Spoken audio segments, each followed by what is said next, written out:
niin, minäpäs näytän teille tämän laukaisulaitteen semmoisen lyhyen oppimaan. Ja virittäminen tapahtuu, otetaan tämmönen mieleisen mittainen keppi. Keppi tuosta ja virittäminen tapahtuu näin ja se on siinä. Ja herkkyys on aina oikea, sitä ei tarvitse viritellä sitten sen kummemmin. Noin. Ja siitä lähtee aina tähän tyyliin.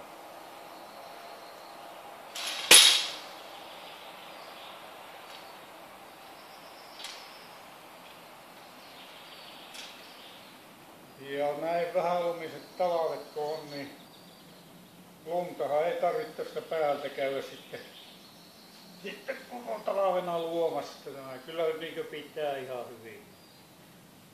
hyvin ja säilyttää toimintakykynsä kyllä aivan. Noin.